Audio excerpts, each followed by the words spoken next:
Mãe, não precisamos do seu ponto de vista. As palavras, que pareciam ter sido praticadas, cortadas através de mim como um vento frio. Em umas férias que eu havia preparado, fiquei com um prato no centro da sala de estar da minha filha, que eu a ajudei a decorar, em uma casa que coassinava.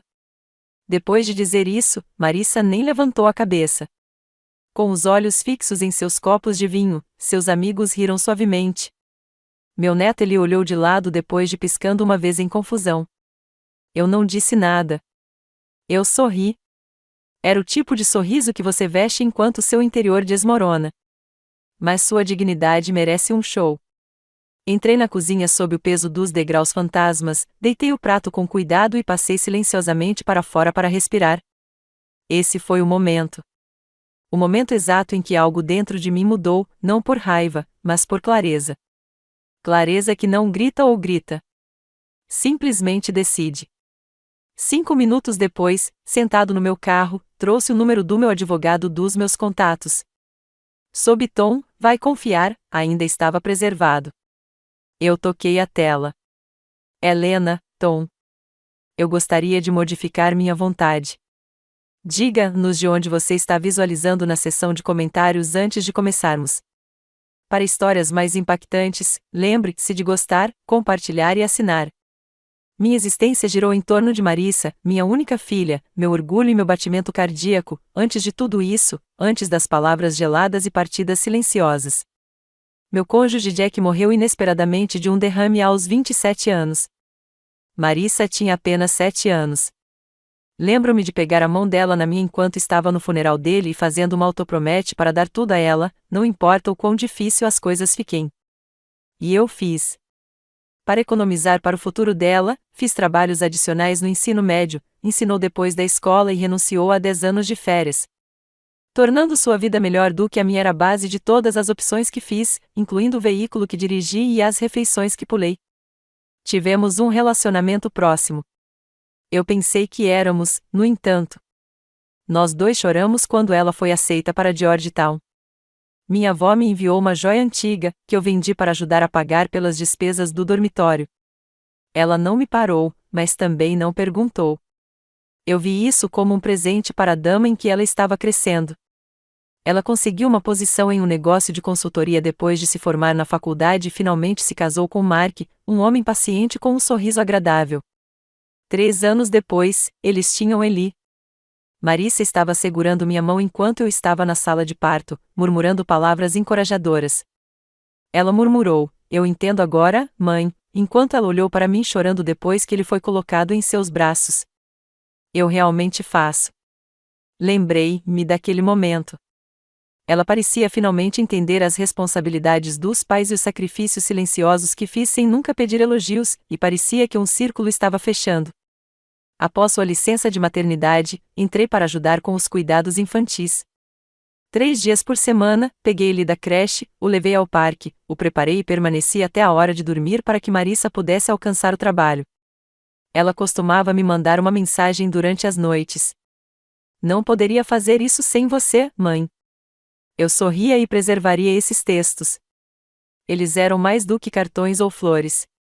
As atividades de fim de semana incluíram noites de filmes com Eli, brunches de domingo e excursões de compras rápidas. Especialmente quando relembramos a turbulência adolescente de Marissa, rimos muito. Eu revirava os olhos quando ela se referisse à torrada de abacate como uma refeição, e ela zombaria de mim por ainda ter um telefone flip. Era aconchegante e confortável.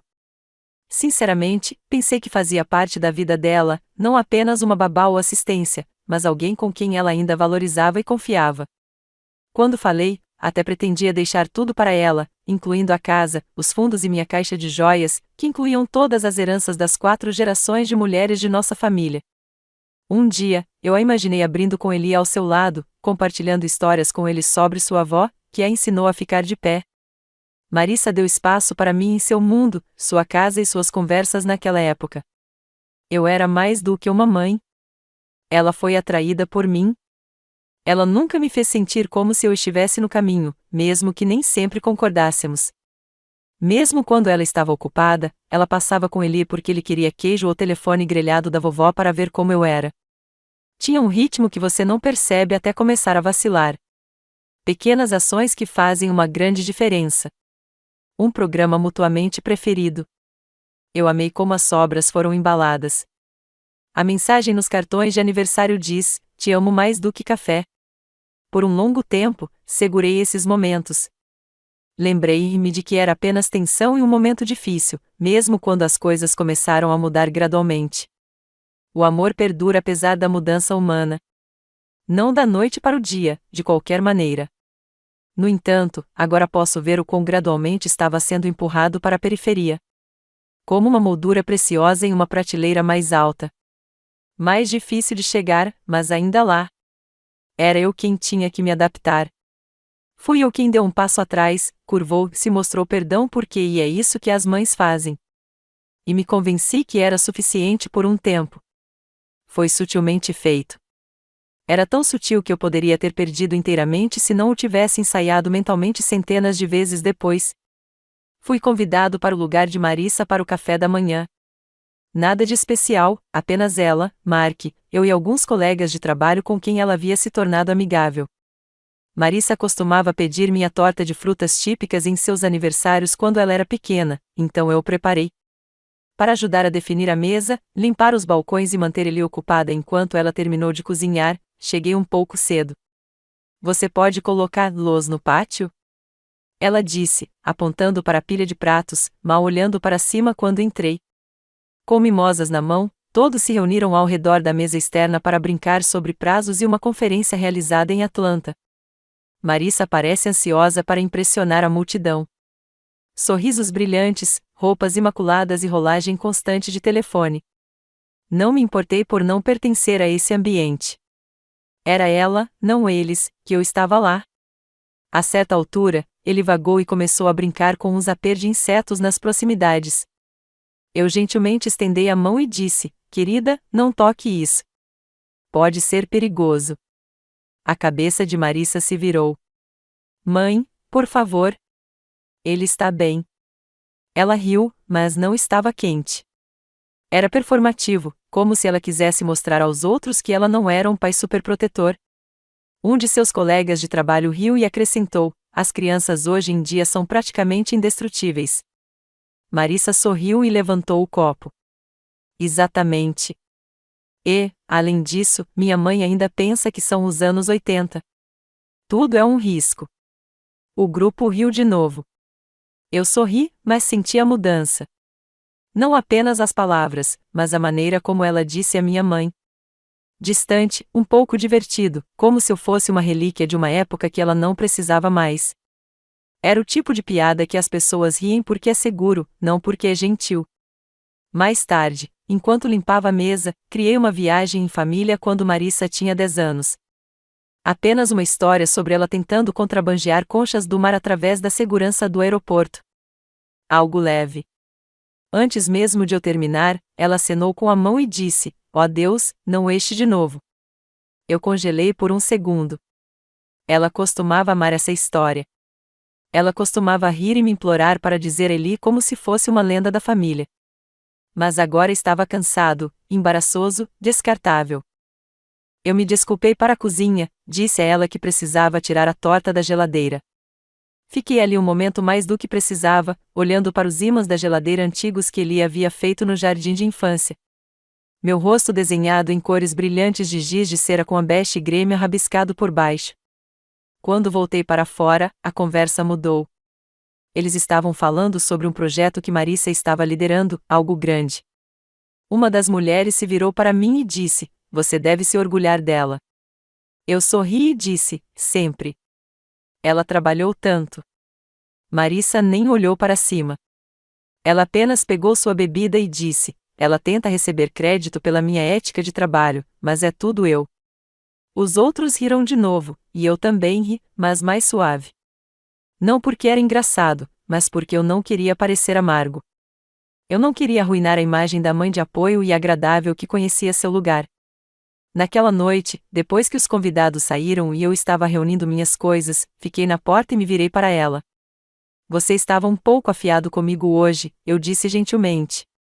Eu não estava tentando envergonhá-lo. Ela não se desculpou. Ela nem hesitou. "Mãe, Você senta algumas vezes. Preciso que você confie que eu tenho as coisas tratadas. Eu assenti. Claro. Mas algo dentro de mim se sentiu machucado. Ainda não foi quebrado, mas a primeira marca foi feita. E, como todas as contusões, eu sabia que isso iria se aprofundar com o tempo. Foi a primeira vez que percebi que talvez meu papel em sua vida não fosse tão permanente quanto eu pensava. Não é sagrado, não intocável, apenas opcional. Depois desse brunch, as mudanças vieram lentamente, quase educadamente. Não houve palavras duras, fósforos gritando, apenas uma retirada silenciosa que surgiu como neblina. Um dia eu era mãe dela, seu ajudante, sua rede de segurança. E então, sem aviso, eu era algo completamente diferente, uma presença para gerenciar. No começo, dei desculpas para ela. Ela está ocupada com o trabalho, eu diria a mim mesma quando os dias se passaram sem uma ligação. Ela está cansada, eu argumentaria quando nossas conversas se tornaram curtas, transacionais, cortadas. Mas no fundo, eu sabia. Eu podia sentir da maneira que ela saiu correndo do telefone. Como ela começou a responder às minhas mensagens com os polegares curtos por emojis em vez de palavras reais. A maior mudança veio com Eli. Eu sempre o peguei na creche às terças e quintas-feiras. Era a nossa hora. Nós íamos ao parque, alimentar patos, fazer rostos tolos durante o jantar. Mas uma terça-feira, cheguei e descobri da recepcionista que Marissa já o havia buscado. Sem texto, sem cabeça, apenas silêncio. Liguei para ela, mais confusa do que chateada. Ela respondeu depois de alguns anéis, distraída. Oh, sim. Eu queria te dizer. Minha nova assistente disse que ela poderia agarrá-lo esta semana. Estou apenas tentando ajustar nossa programação. Eu parei. Então, não estou mais fazendo picapes? Houve uma batida de silêncio. Então a voz dela se suavizou nessa paciência performativa que eu estava começando a reconhecer. Mãe, não é grande coisa. Estamos apenas tentando algo novo. Não pense demais. Ok. Mas eu pensei demais. Eu pensei nisso a noite toda. Deito na cama, lembrando todas as picapes, todo o sanduíche de manteiga de amendoim que eu fiz, todas as histórias que li para ele naquele velho sofá bege em sua sala de estar. Nada disso parecia importar agora. Então veio as férias. Naquele ano, o dia de ação de graças foi um pouco agitado, disse Marissa. Ela e Mark estavam viajando para Napa com alguns de seus colegas. O Natal, ela explicou, seria apenas nós três este ano. Ela prometeu uma ligação, mas a ligação nunca veio. Passei o Natal de manhã assistindo a uma reprise de Uma Vida Maravilhosa, com meu gato enrolado no meu colo e um presunto meio cozido que eu não conseguia terminar. Também não fui mais convidado para aniversários. Marissa começou a dizer que Lee preferia celebrações discretas, mas as fotos apareceriam mais tarde online. Festas cheias de balões, fornecedores estranhos. Nenhuma vez vi uma foto do velho cavalo de balanço que eu restaurei da infância de Marissa, a que Lee costumava adorar. Eu perguntei sobre isso uma vez. Ela deu de ombros e disse que eles doaram durante o último expurgo da garagem. Uma tarde de março, deixei um saco de sopa caseira porque ouvi Eli ter gripe. Liguei para a campainha, mas ninguém respondeu. Mais tarde, recebi um texto. Obrigado, mãe. Deixou na varanda, certo? Aprecio isso. Sem convite por dentro. Nenhuma atualização sobre como ele estava. Apenas um texto, do tipo que eu poderia ter enviado um vizinho. Eu gostaria de poder dizer que a confrontei então, que perguntei a ela o que havia feito, porque ela estava me afastando, porque tudo parecia tão vazio. Mas eu não. Fiquei esperando que ela passasse, para que as coisas voltem ao normal, para que ela acordasse e perceba o que estava fazendo. Em vez disso, comecei a encolher. Parei de sugerir planos de jantar. Parei de oferecer para ajudar. Parei de enviar mensagens de texto, a menos que ela estenda a mão primeiro, o que raramente aconteceu. Toda vez que peguei o telefone, hesitei. Eu me senti um inconveniente, um lembrete de algo que ela não queria mais em sua órbita. A mulher que uma vez me ligou 3 vezes por dia, quando Eli estava de dentição, agora mal me olhou nos olhos quando cruzamos caminhos. Mesmo na igreja, as pessoas começaram a perguntar: como está sua filha? Não a vê há algum tempo. Eu aprendi a sorrir através disso. Ocupado, eu diria. Ela está indo muito bem. E então eu me desculparia, entrava no banheiro e sentava em silêncio na barraca até que o nó na minha garganta se soltasse. Há uma certa dor em se tornar invisível para alguém que você ajudou a moldar. Um tipo de tristeza que não recebe um funeral, sem fechamento, nenhum adeus final, apenas distância e silêncio. E então, pouco a pouco, parei de aparecer. Era uma noite de terça-feira, o tipo de noite de outono que costumava significar pimenta no fogão, e Eli se enrolou no sofá sob um cobertor que eu tricotaria quando Marissa estivesse grávida. Mas naquela noite, eu me senti sentado rigidamente na beira do sofá, sem saber por que fui convidado. Marissa me mandou uma mensagem no início da semana, organizando um pequeno jantar na terça-feira. Alguns dos parceiros de Mark e suas esposas, vêm se você for livre. Não havia calor nele, mas também nenhuma rejeição clara. Apenas neutro, como se estivesse estendendo uma cortesia mais do que realmente me querendo lá. Mas eu ainda disse que sim. Talvez uma parte de mim esperava que isso fosse um sinal de que as coisas estivessem se virando, que talvez eu fosse muito sensível, que talvez eu entrasse e ela me cumprimentasse com um abraço como costumava. Ela não. Quando cheguei, a porta já estava aberta. Eu entrei e chamei a olá. Da cozinha, ouvi a voz de Marissa, distraída e apressada. Sim, apenas entre, mãe. Estamos na sala de jantar. Coloquei a garrafa de vinho que trouxe no balcão. Ninguém o reconheceu. Olhei ao redor da sala. Era lindo, perfeitamente arranjado, velas iluminadas, modernas e elegantes de uma maneira que o fez parecer mais um showroom do que uma casa. Entrei na área de jantar, onde outras 6 pessoas já estavam sentadas. Todo mundo parecia polido, caro, à vontade. Marissa me apresentou com uma onda casual. Esta é minha mãe, Lena. Uma das mulheres sorriu educadamente. Oh, você é quem ensinou inglês, certo? Eu assenti. Sim, por 32 anos. Eu me aposentei há alguns anos. Ela costumava escrever todos os meus ensaios no ensino médio, acrescentou Marissa com uma risada. Ela chamaria isso de edição, mas vamos ser reais. A mesa riu. Era inofensivo na superfície, mas sentia picada.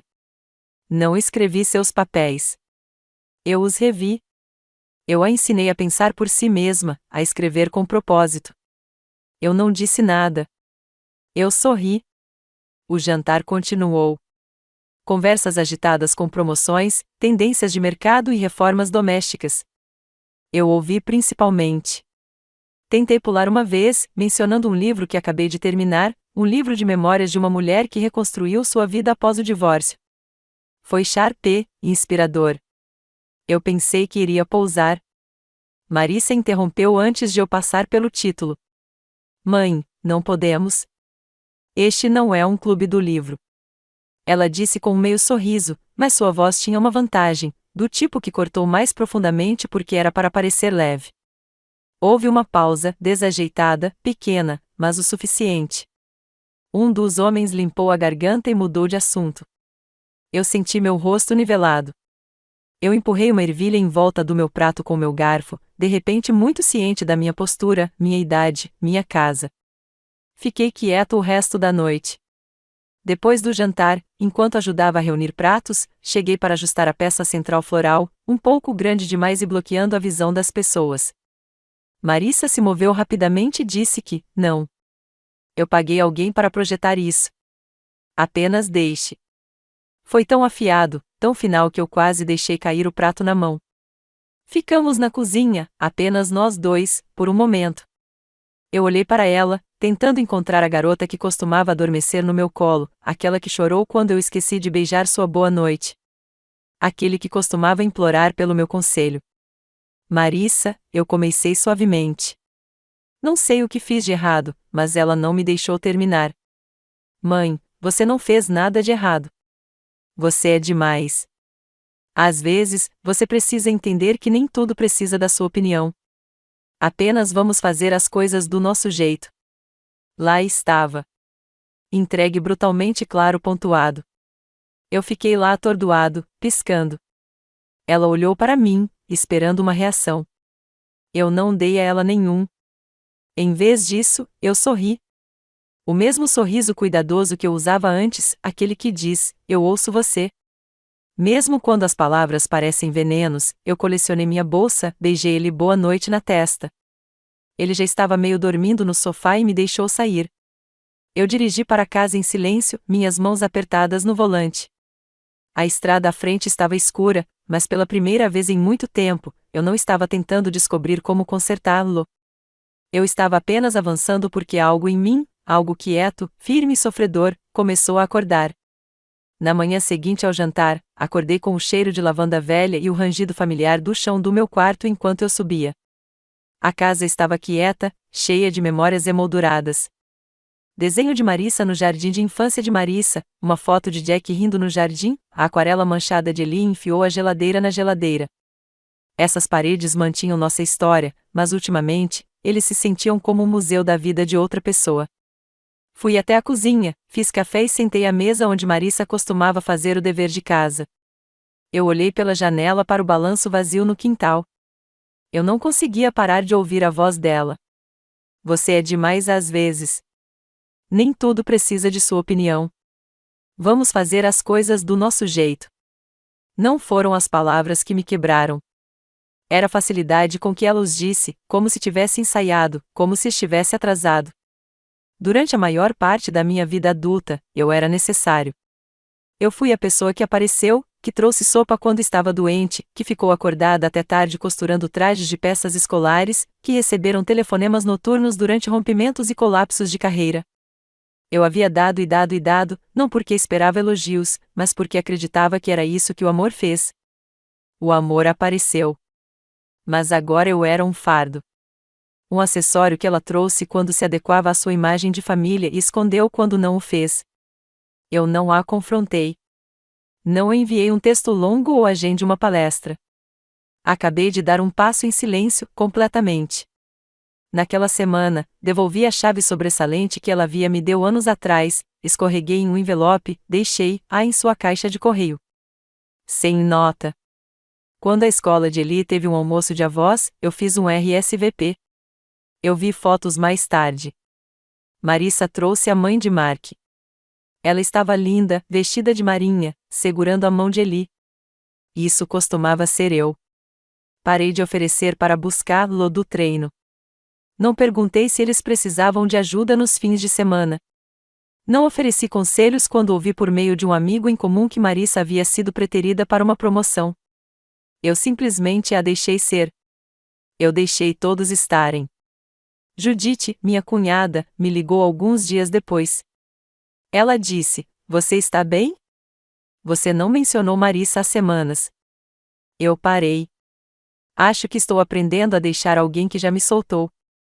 Judite não disse nada por alguns momentos. Então ela suspirou. Levou você o suficiente. Isso me fez rir.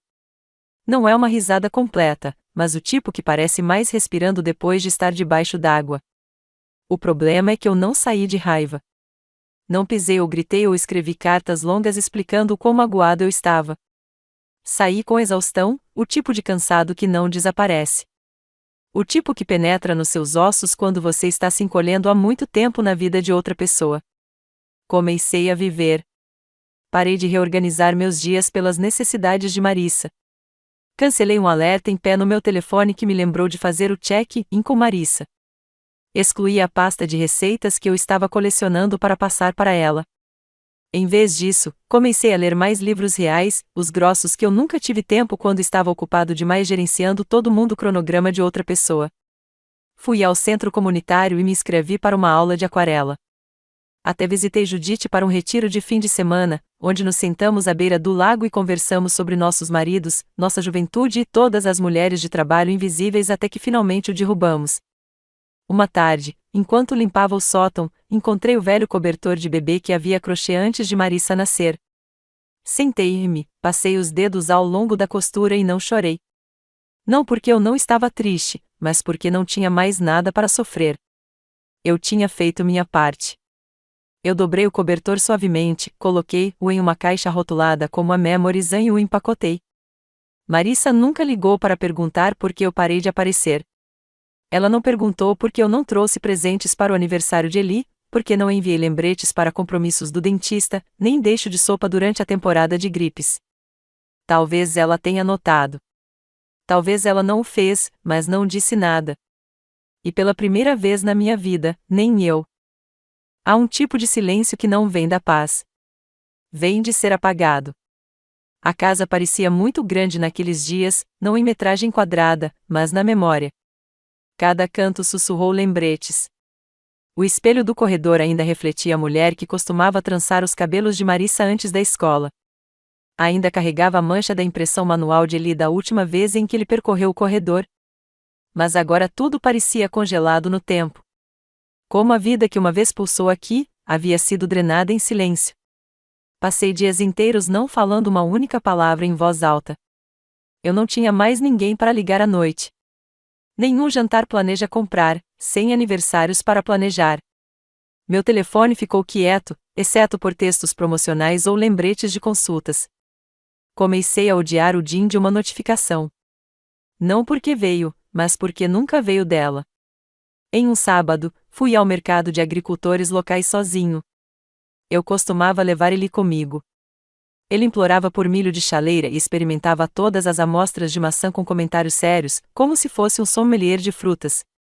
Naquele dia, fiquei com uma cabine de mel, olhando para uma jarra que eu sabia que ele amava e senti lágrimas construir atrás dos meus olhos. Eu os pisquei antes que alguém pudesse ver. Eu voltei para casa com uma sacola vazia. As noites foram as piores. Eu sentava na beira da minha cama, segurando meu telefone, o polegar pairando sobre o contato dela. Às vezes, eu rolava nossos triais de texto antigos, lendo as pequenas mensagens que costumavam parecer linhas de vida. Obrigado por buscar-lo. Você é o melhor, mãe. Não poderia fazer isso sem você. Agora, essas palavras são como ecos de um estranho. Eu tentei preencher o espaço. Entrei para um círculo de tricô na igreja local, mas me senti deslocado, como se não tivesse o tipo certo de tristeza. Algumas mulheres perderam maridos. Outros estavam lutando contra doenças. Minha dor era diferente. Foi invisível. Ninguém traz caçarolas quando sua filha decide que você não é mais necessário. Certa manhã, olhei para mim no espelho e mal reconheci a mulher olhando para trás. Meu cabelo estava desenrolado. Meus olhos estavam cansados. Meus ombros desmaiavam de uma maneira que nunca tinham antes. Eu parecia alguém que estava esperando muito tempo para alguém amá-la novamente. Naquela tarde, abri um armário e puxei uma caixa rotulada como a Marissa. No interior, havia dezenas de lembranças, uma pulseira hospitalar desde o nascimento, seu boletim de jardim de infância, fotos de nós assando juntos em aventais cobertos de flores. Puxei um desenho que ela fez quando tinha 6 anos. 2 figuras de bastão de mãos dadas rotuladas como a Mian e a Mami. Minha respiração presa na minha garganta. O que mudou? Eu não era uma mãe perfeita. Eu sabia disso. Eu tive minhas falhas. Eu me preocupei demais. Deu conselhos muito livremente. Poudou quando eu deveria ter recuado. Mas tudo o que fiz veio do amor. Um amor feroz e implacável. E agora parecia que nada importava. Como a pessoa que eu amava há mais tempo, decidiu que era descartável. Sentei-me no chão por um longo tempo com o desenho em minhas mãos. Horas se passaram. A luz na sala mudou de ouro quente para cinza. Eu não me movi. Eu não chorei. Eu apenas sentei. Esse foi o meu ponto mais baixo. Não é a solidão, nem o silêncio, mas a percepção de que eu havia passado 62 anos dando e agora não tinha ninguém que nem perguntou como eu estava. Naquela noite, eu não jantei.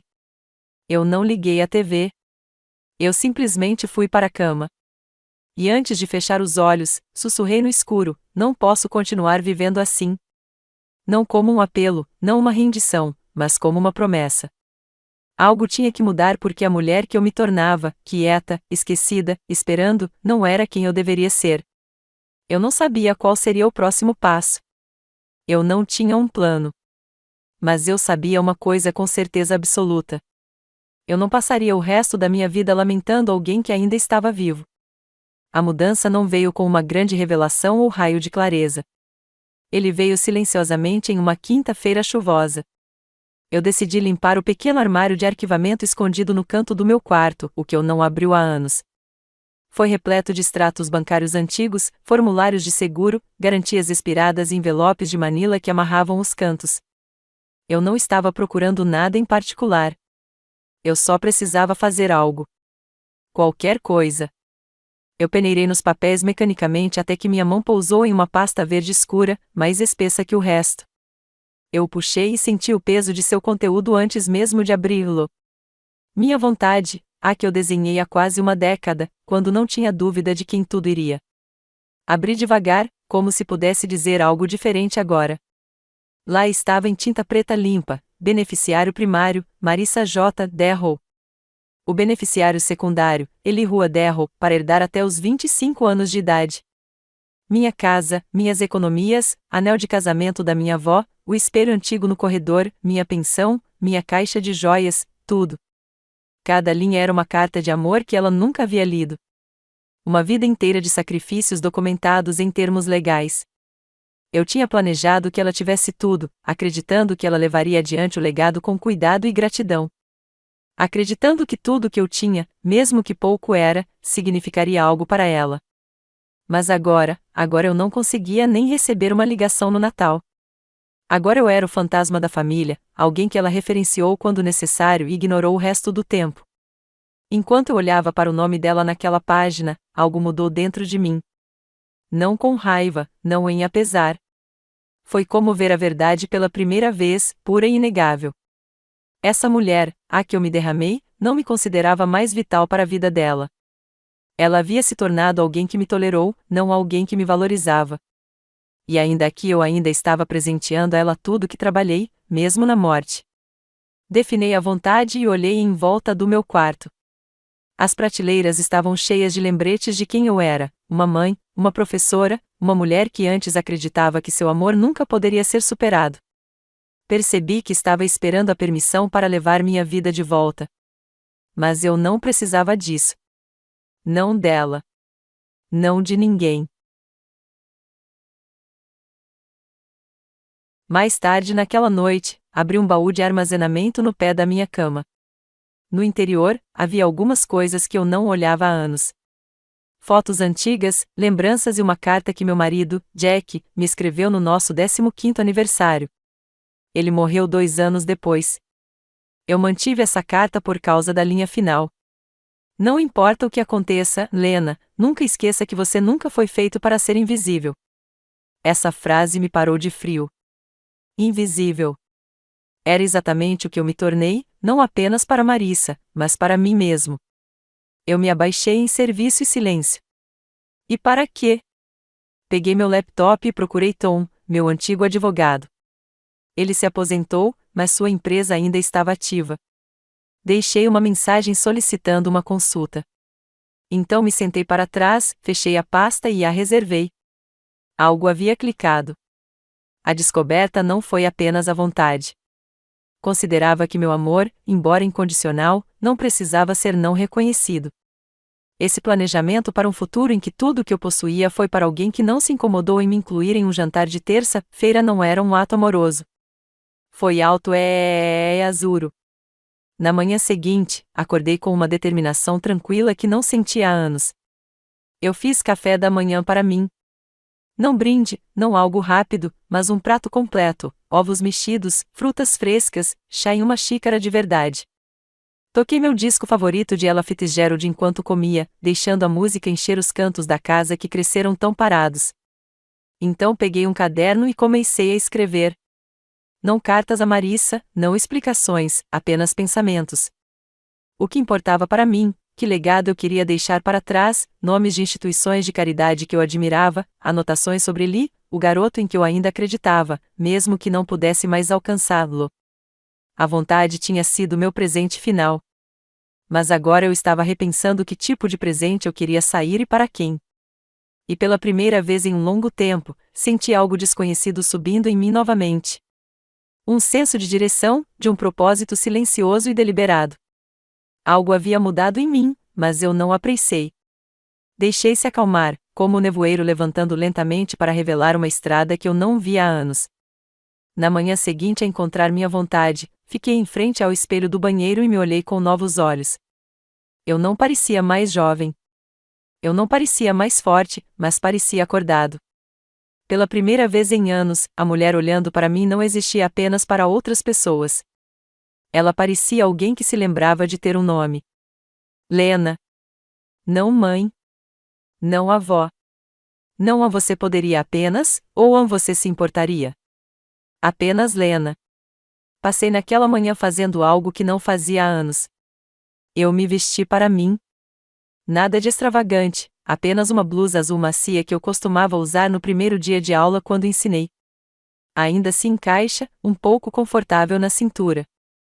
E quando olhei no espelho, a vi novamente. A mulher que costumava ficar em um quadro negro e falar com propósito, que costumava comandar uma sala com histórias e Shakespeare. Fiz uma xícara de chá e saí para o pequeno jardim no meu quintal. As rosas estavam florescendo novamente, delicadas e persistentes. Eu prendi alguns e os coloquei em um vaso na janela.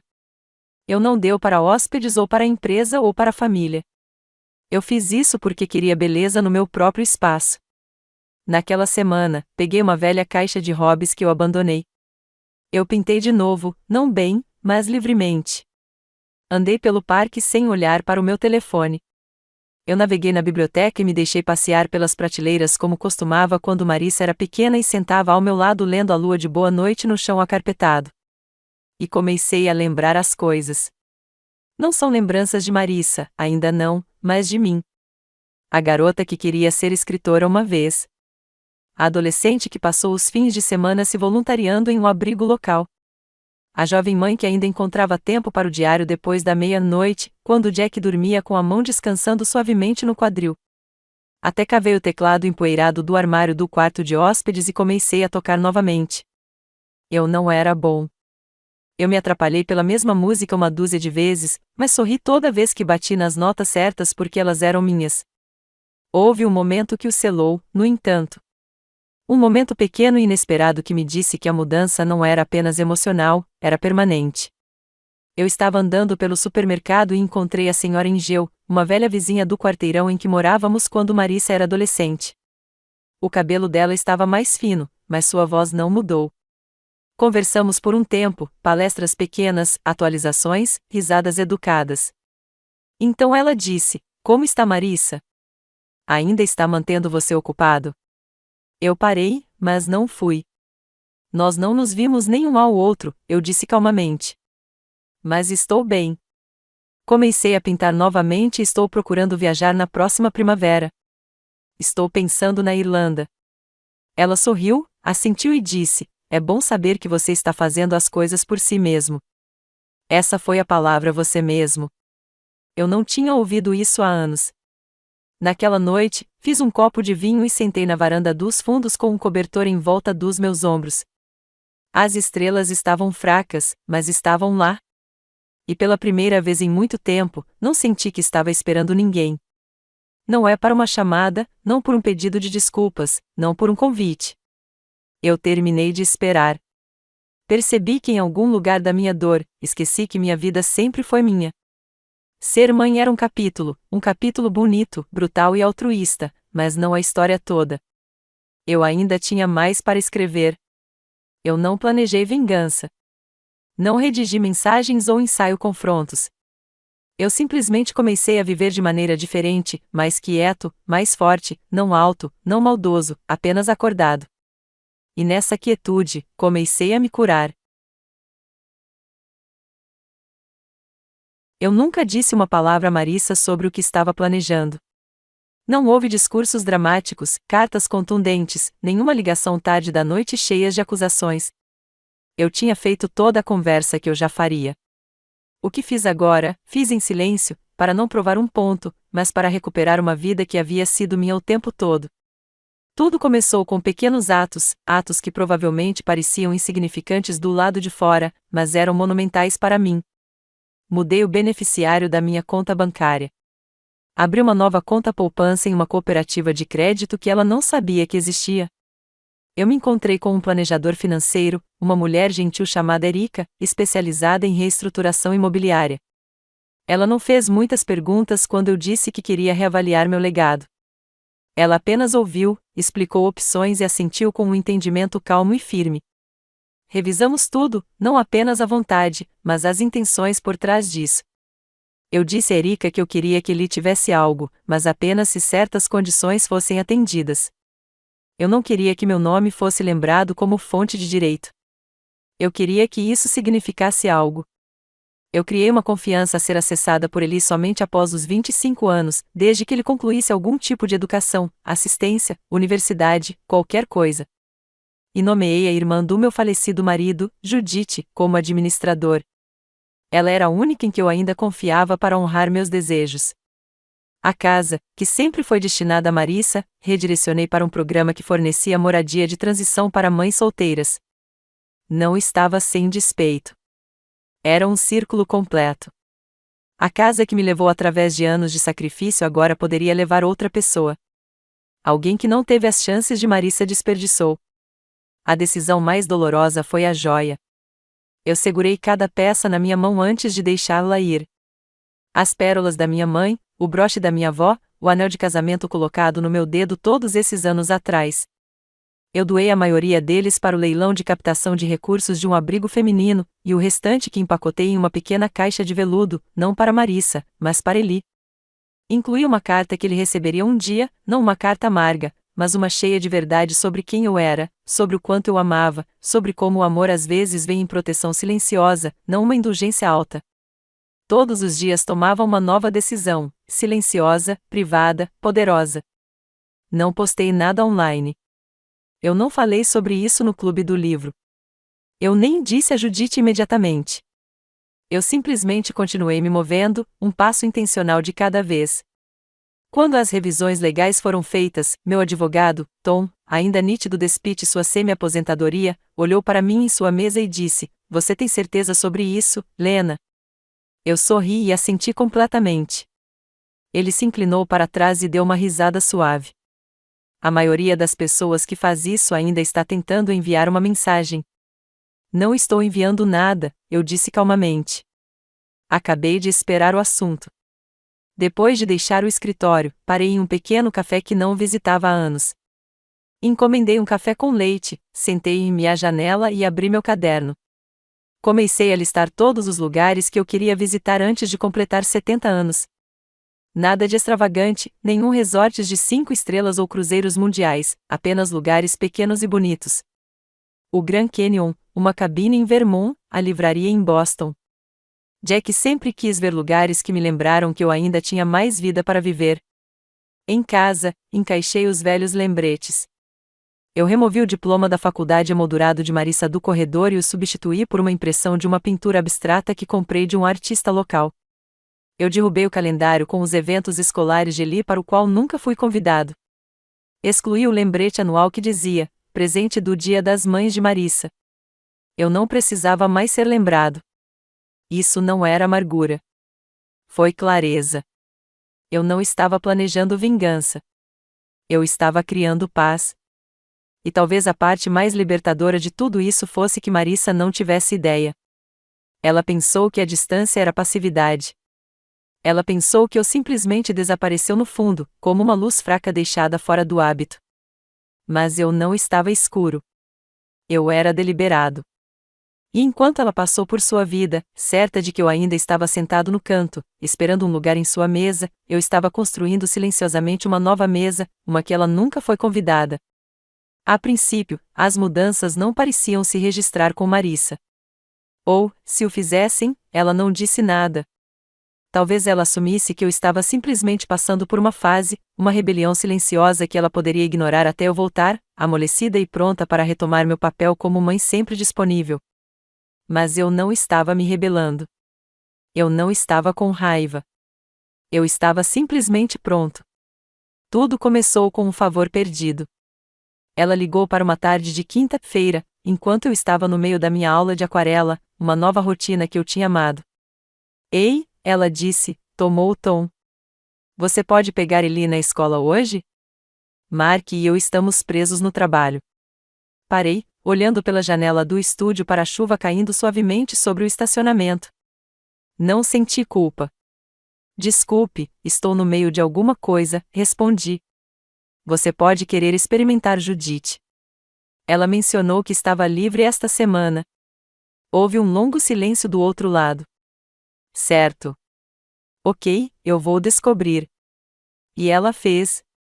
O mundo não entrou em colapso porque eu não estava lá para pegar as peças e não me senti mal por isso. Voltei a pintar uma flor macia lilás, um pouco fora do centro, mas bonita da mesma forma.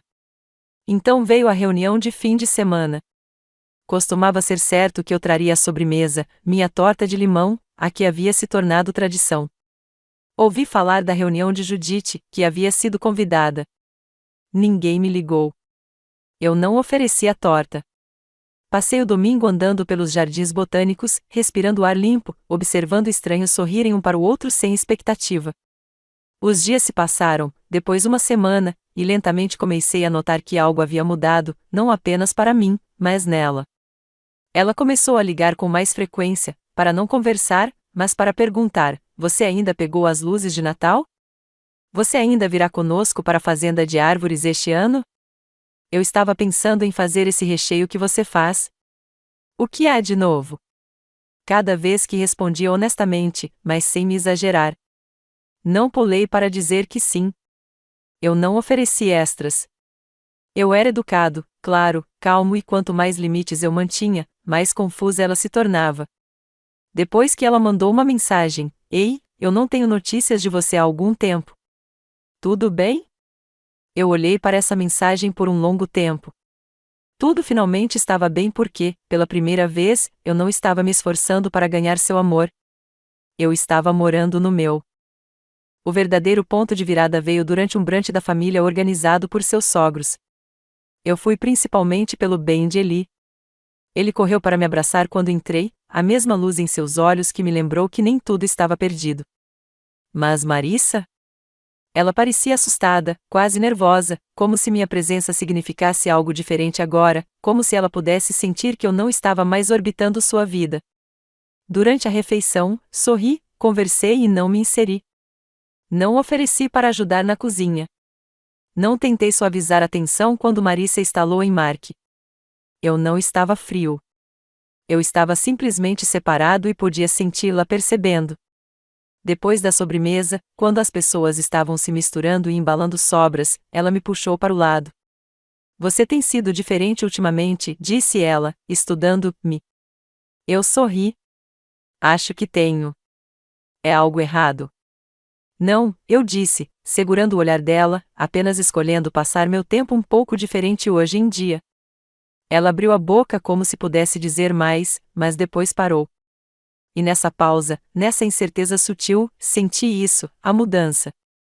Por tanto tempo, eu vivi nas bordas de sua aprovação.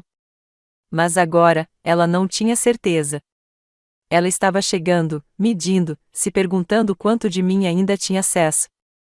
Meu silêncio havia se tornado mais forte do que minhas palavras jamais foram. Eu não precisava provar nada. Eu não precisava que ela notasse, mas ela tinha, e isso a perturbou mais do que qualquer confronto jamais poderia. Naquela noite, voltei para casa na minha casa tranquila, acendi uma vela e toquei um dos antigos discos de 10 do meu marido. Fiquei junto à janela, bebendo chá e pensei: é assim que parece ficar em sua própria vida. Não esperando, não perseguindo, apenas de pé, estável, fundamentado, inteiro. Não foi planejado. Não houve orquestração dramática, nenhum público esperando de respiração.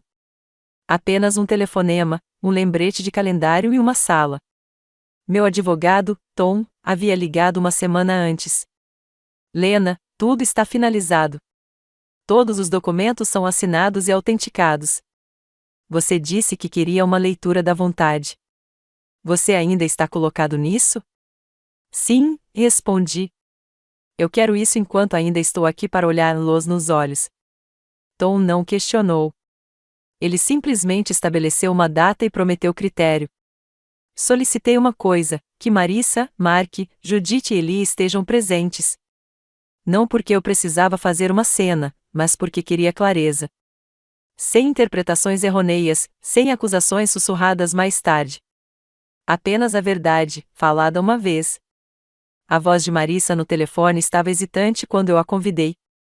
Você está fazendo uma vontade de ler agora? Você não está doente, está? Não, respondi. Mas eu fiz mudanças e quero garantir que todos entendam o que está no lugar. Oh, ela disse, insegura. Ok. O dia chegou. Eu usava um suéter e calça da Marinha, a mesma roupa que eu costumava usar para conferências de pais e professores não formais, mas compostos, pretendia lembrar às pessoas que eu era alguém que tinha coisas a dizer e um motivo para ser ouvido. O quarto no escritório de Tom era modesto, uma mesa longa, cadeiras, uma foto de água com óculos bem empilhados. Eli se mexeu ao lado de Marissa, que se sentou em frente a mim, sua expressão ilegível. Mark parecia entediado. Judith, ao meu lado, deu uma melancolia à minha mão. Tom começou. Obrigado a todos por terem vindo. Lena pediu que eu leia sua vontade e testamento final para que não haja confusão no futuro. Ele não dramatizou. Ele simplesmente leu. O nome de Marissa nunca surgiu. Seus olhos se estreitaram a princípio, depois as sobrancelhas se uniram em uma carranca suave. Ela se inclinou para frente um pouco, esperando, mas todo o legado, a casa, as contas, os pertences pessoais, era designada em outros lugares. Judith foi nomeada como executor. A casa deveria ser doada. As joias haviam sido divididas entre leilões de caridade e uma confiança. A economia foi financiar bolsas de estudo para mães solteiras que cursam o ensino. A confiança de Eli foi delineada com cuidado, acesso atrasado, marcos educacionais com Judith como guardião de suas condições. Marissa sentou-se mais reta. O silêncio na sala ficou pesado. Quando acabou, Tom dobrou a pasta fechada e olhou para mim. Lena, você gostaria de dizer alguma coisa? Eu me virei para minha filha. O rosto dela estava pálido. Seus lábios se separaram um pouco em descrença. Mark se inclinou para longe dela como se não quisesse não parte do que veio a seguir. Eu respirei. Eu não fiz isso para puni-lo, eu disse. Isso não é vingança. Este é o reconhecimento dos anos em que apareci, os anos que esperei, os momentos em que fui demitido. Marissa abriu a boca, mas eu gentilmente levantei a mão para detê-la. Não. Deixe-me terminar, porque esta é a única vez que teremos essa conversa. Ela fechou a boca, as mãos apertadas em seu colo. Eu te amei, Marissa, mais do que tudo. Mas em algum lugar ao longo da linha, parei de ser uma pessoa para você. Eu me tornei uma ferramenta, algo para usar quando conveniente, para ignorar quando inconveniente. Perdoei isso por um longo tempo. Não dei desculpas. Eu olhei para ele então. Seu rosto jovem parecia rasgado, confuso, talvez até assustado. Mas eu suavizei minha voz. Eli, se você está ouvindo este ano daqui, espero que você saiba que nunca se tratava de cortar as pessoas. Tratava-se de me honrar. Ainda acredito em você. É por isso que você faz parte disso. Mas amor, amor verdadeiro, não é apenas biologia ou obrigação. Trata-se de respeito e limites. Voltei-me para Marissa. Não estou mais com raiva, mas fiz as pazes com a vida que vivi e com a mulher que me tornei. Esse é o legado que quero sair. O silêncio depois disso era grosso. Marissa parecia ter sido um tapa, mas eu o vi, o piscar em seus olhos, não o ódio, não o desafio, mas outra coisa. Reconhecimento. Ela ficou abruptamente. Eu preciso de um pouco de ar. Sem outra palavra, ela saiu. Mark seguiu alguns segundos depois. Judith colocou a mão no meu ombro. Ele olhou para mim, então em silêncio se levantou e se aproximou. Ele não disse nada, apenas me abraçou com força sem palavras. Esse foi o momento. Não a leitura, não o silêncio, mas esse abraço, reconhecimento silencioso da pessoa que ainda pode se transformar em algo diferente. E nesse instante, não senti arrependimento. Uma semana se passou após a leitura da vontade e não ouvi uma palavra de Marissa.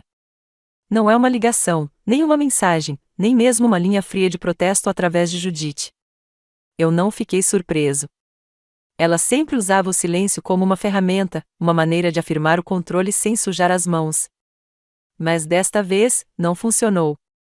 Desta vez, seu silêncio parecia pequeno. Então, na tarde de sexta-feira, meu telefone zumbiu 6 vezes seguidas. 6 ligações perdidas, todas dela. Eu assisti a tela acender do outro lado da cozinha enquanto limpava o balcão. O nome Marissa brilhava em letras brancas afiadas, pulsando com urgência. Eu não peguei.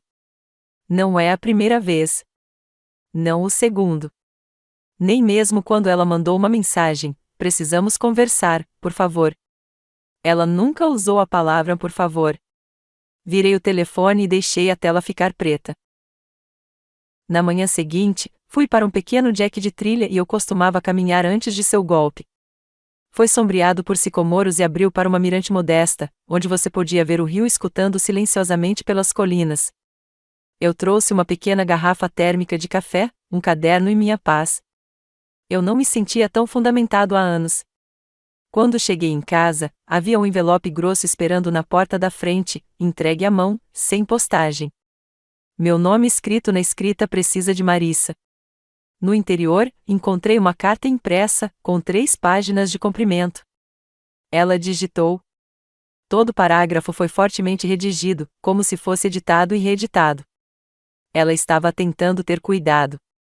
A carta começou com uma defesa: eu não percebi o quão distante eu me tornava. Fiquei impressionado e talvez eu esperava muito de você sem pensar no que você precisava. Eu nunca quis fazer você se sentir descartado. Então veio a justificativa. Você sempre foi tão forte. Eu pensei que você não precisava de nada. Você estava lá, não importa o que. Eu assumi que você sempre seria. E, finalmente, o apelo. Eu não esperava ficar de fora. Fiquei chocado. Podemos falar? Acho que nós dois cometemos erros. Isso não parece certo. O que ela quis dizer, eu percebi, era que não ter controle não se sentia certo para ela, que meu silêncio havia interrompido um sistema em que ela vinha confiar. Um em que ela estabeleceu os termos e eu absorvi os custos. Dobrei a letra e a coloquei em uma gaveta ao lado da cópia legal da nova vontade. Eu não respondi. No mesmo fim de semana, recebi uma ligação do diretor do abrigo feminino, onde doei a maior parte das minhas joias.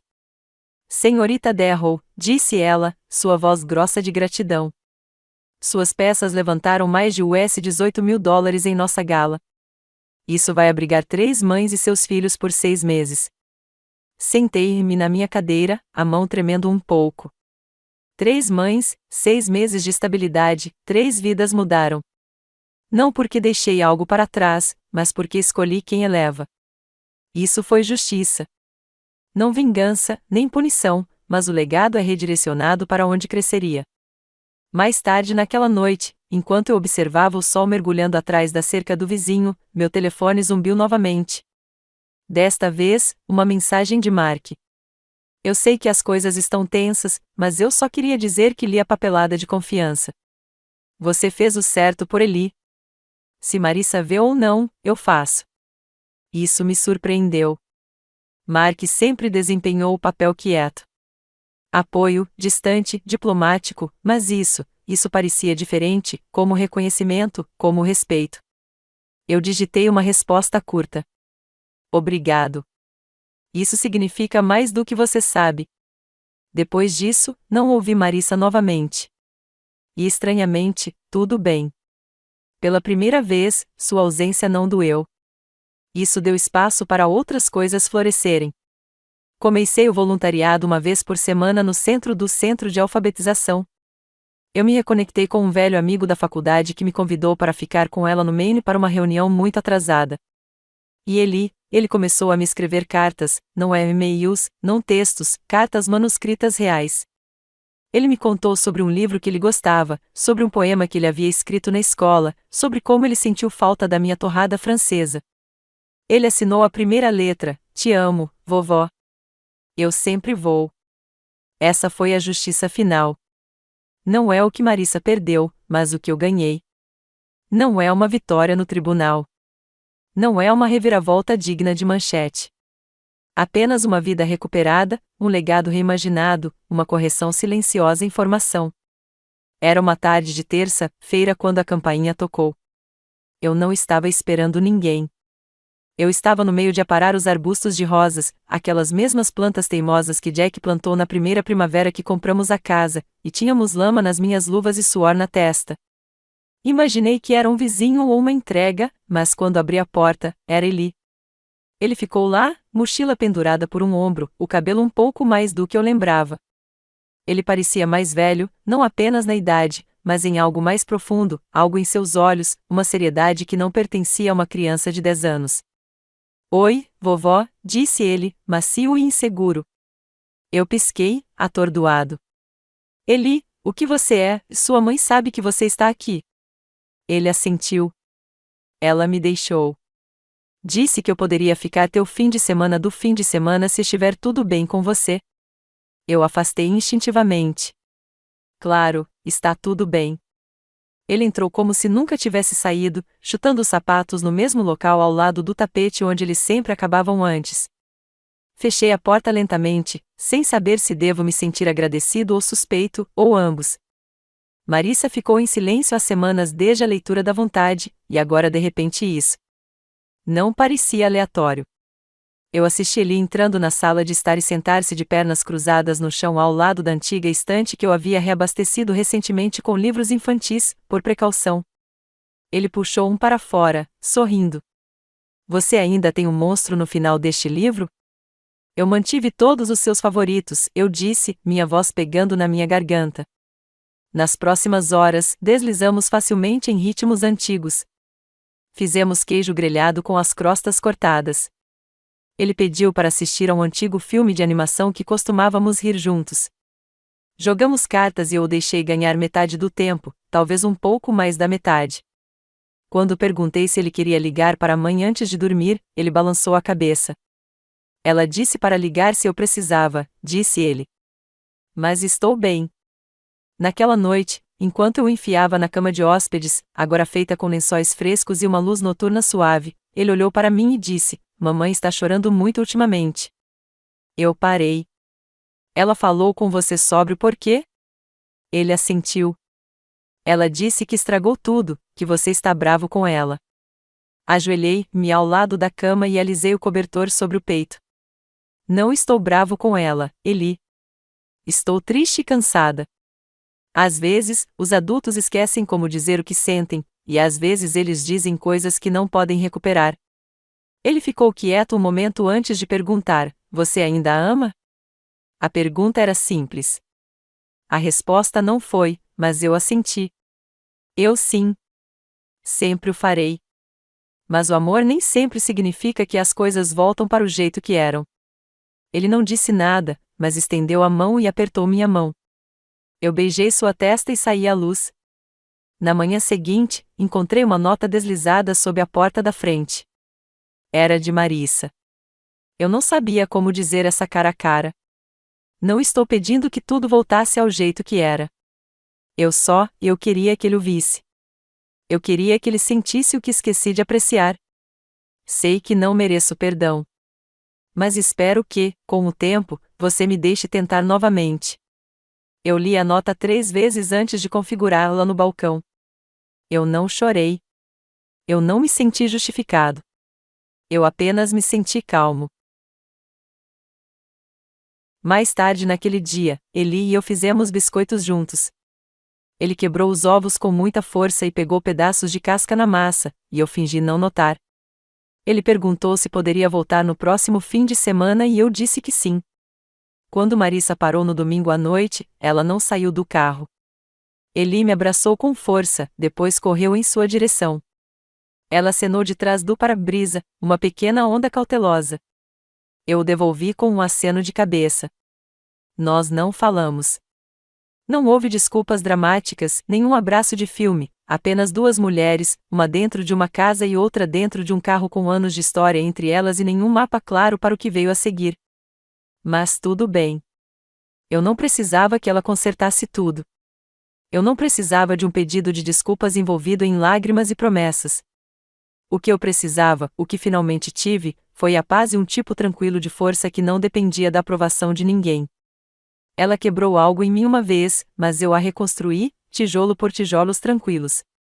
Era o início da primavera quando eu estava no meu jardim do quintal, podando as rosas que haviam chegado ao inverno. O ar estava macio, cheio do perfume da terra úmida e do zumbido fraco das abelhas que retornam ao seu trabalho. Eu usava um chapéu de palha que Jack havia me comprado anos atrás em um mercado de agricultores, e minhas luvas estavam manchadas com a memória de cada estação de crescimento que havia chegado antes. Prendi uma única rosa, rosa pálido, bordas levemente enroladas e a segurei na minha mão apenas o tempo suficiente para admirar o quão teimoso e bonito poderia ser depois de sobreviver a tanto frio. Essa flor parecia eu.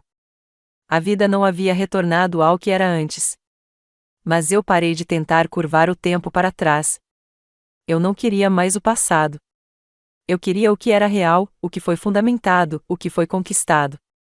Eu havia criado novas rotinas, pequenas, mas sagradas. As manhãs de domingo foram passadas caminhando para a padaria da esquina para um rolo de canela e café.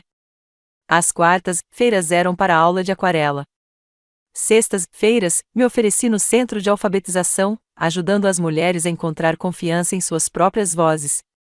Mulheres que, como eu, já foram informadas de que eram demais ou não o suficiente. Minha casa também mudou. A sala de estar não mantinha mais relíquias de obrigação. Eu havia substituído as fotos emolduradas de 4 sorrisos por obras de arte que eu me pintei. Desajeitado, talvez, mas o meu. O sofá tinha uma nova capa, as paredes uma camada fresca de verde macio. O quarto de hóspedes foi transformado em um estúdio e, na mesa, estava uma pasta rotulada, simplesmente letras para mim.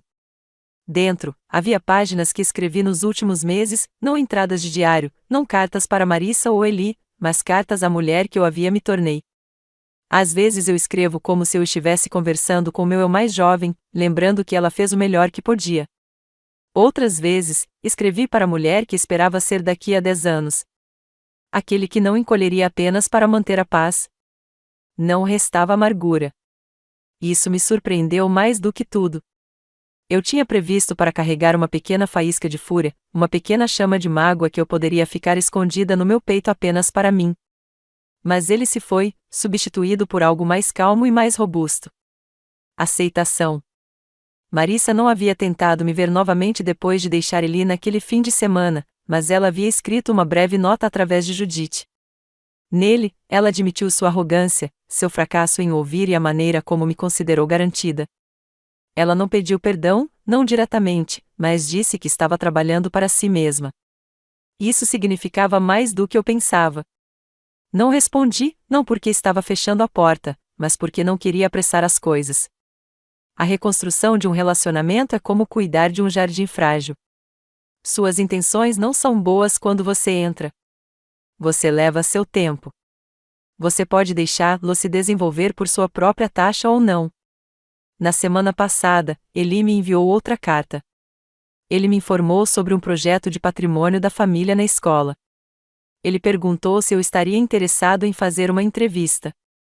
Eu respondi convidando-o no sábado para que pudéssemos conversar e assar biscoitos. Isso foi suficiente. Eu pensei em Legacy enquanto estava no jardim. O tipo que reside na maneira como o rosto de alguém suaviza quando pensa em você, não é o tipo legal, não do tipo gravado em lápides ou escritos em vontades. O tipo que está enterrado em histórias faladas nas mesas de jantar e incorporado às receitas da família. O tipo que é sentido no poder silencioso de se escolher, mesmo quando é difícil. Coloquei a rosa em um pequeno vaso na janela da minha cozinha. Tudo não combinou. O vaso era velho, ligeiramente lascado, entregue da minha mãe, mas segurava a flor bem. Às vezes é tudo o que precisamos.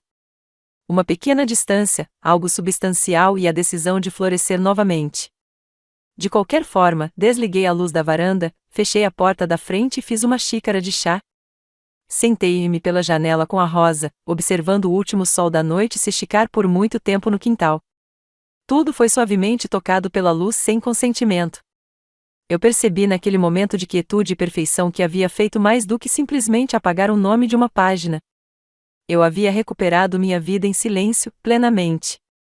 Afinal,